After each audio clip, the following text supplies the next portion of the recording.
Welcome to The Explainer. So today we're going to tackle a really interesting historical puzzle, one that actually starts in a modern-day classroom.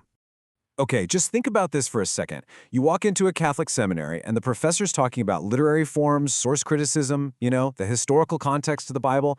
Then you head over to a Protestant divinity school, and what do you hear? Pretty much the exact same conversation. Now, given the centuries of, pretty serious division between these two traditions, how on earth did they end up using such a similar toolkit to study Scripture? It's a fascinating convergence for sure, but as we're about to see, the road to get here was anything but a straight line. To really get this, we've got to rewind the clock all the way back to the 19th century. This is where American Protestantism basically becomes the early adopter of a brand new and kind of radical way of thinking about the Bible. What was happening was that Protestant scholars were going over to German universities and coming back with, it was like they'd installed a whole new operating system for their brains. This new approach, the historical critical method, was all about treating the Bible with the same scholarly tools you'd use for any other piece of ancient literature. So Scripture wasn't just this flat divine text anymore. It was something deeply rooted in specific historical moments. Doctrines weren't seen as timeless facts dropped from the sky. They were ideas that grew and developed over time. And theology itself, it became a serious academic field with its own standards, accountable to other scholars. This was a huge shift, and it right away created these divisions within Protestantism, liberals, resistors, and so on, that frankly are still with us today. And here is the really crucial part. Protestants didn't just change things for themselves. They basically reshaped the entire academic landscape in America. By the time 1900 rolled around, they had set the new rules of the game. If you wanted to be seen as a serious biblical scholar, you had to know your way around this German-style historical critical method. And that, as you can imagine, had massive consequences for everybody else. Okay, so that's the Protestant side of the story. Now let's switch gears and look at what was happening with Catholics. While Protestants were diving headfirst into this new academic world, American Catholics were on a completely different path, dealing with a totally different set of problems that made just, copying the Protestant model pretty much impossible. And this slide just lays it all out perfectly, doesn't it? In the 19th century, American Catholicism was all about survival and growth. You had this massive wave of immigrants, and the church was scrambling to build churches, schools, you name it. The absolute top priority was pastoral order and making sure doctrine was crystal clear. It was not the time for academic experiments. So while Protestants were playing with these new scientific methods, Catholics doubled down on what worked: stable systems like neo-scholasticism, which is basically a super-logical philosophical way to get clear, systematic answers. And the bottom line? Protestant scholars answered to their academic peers. Catholic scholars answered to the church's teaching authority, the magisterium. Their worlds just could not have been more different. So you can see where this is headed, right? All that tension had to boil over, and it did in the early 20th century, with something called the modernist crisis. Basically, the Vatican saw some scholars using these new critical methods and said, whoa, hold on, this stuff seems to be undermining our core beliefs about the Bible and the faith itself. The result was a major crackdown from Rome, which created this deep-seated sense of caution. It effectively slammed the brakes on adopting these methods in Catholic circles for decades.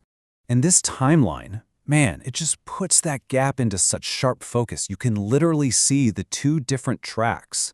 Throughout the 1800s, Protestants are normalizing all this new stuff in the academy. And at that exact same time, in the early 1900s, Catholicism hits the brick wall of the modernist crisis. The Catholic journey toward any kind of convergence doesn't really get a green light until way later, in the middle of the 20th century. So, what finally breaks the logjam? Well, that brings us to the big turning point. A massive shift happens right in the middle of the 20th century, and it comes straight from the very top of the Catholic Church. This is the moment. 1943. Pope Pius XII issues this encyclical, and this little quote right here is the permission slip that Catholic scholars had been waiting for.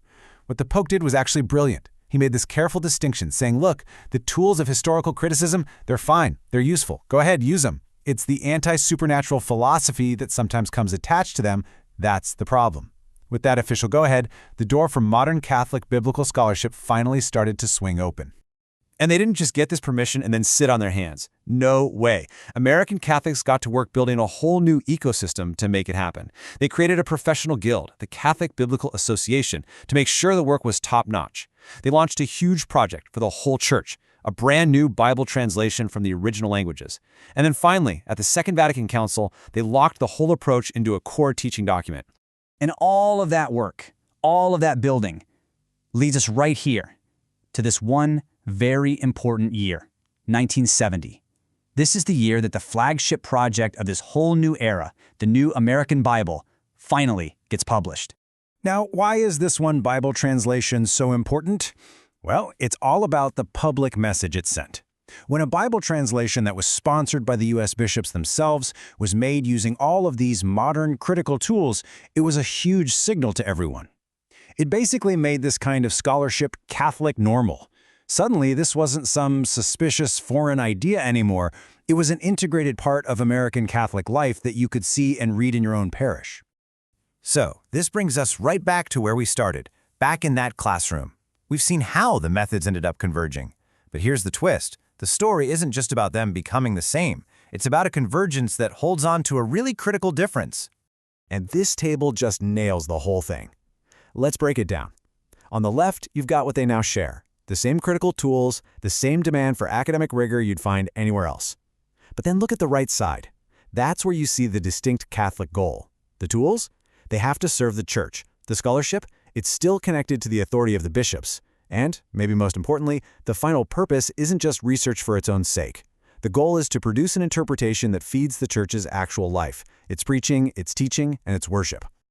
Okay, so you might be thinking, wait a minute, if these big changes happened back in the 40s and the 60s, why does this all feel so recent? Well, it comes down to something we could call the seminary lag. Think about it. It takes decades for brand new scholarship to actually become the standard curriculum. You need a whole generation of professors who were trained in these new methods to come in and replace the old guard. It's like turning a giant aircraft carrier. It happens really, really slowly. And that's why the change can feel new, even though its roots go back almost a century. So there you have it, a story of a Protestant head start, a Catholic delay and crisis, and then finally, this really careful, managed convergence. We have two traditions, now sharing a scholarly toolkit, but pointing it at very different targets. And that leaves us with a pretty fascinating question to chew on. In a world where the methods are shared but the missions are still distinct, what does this great convergence really mean for the future of both faith and scholarship?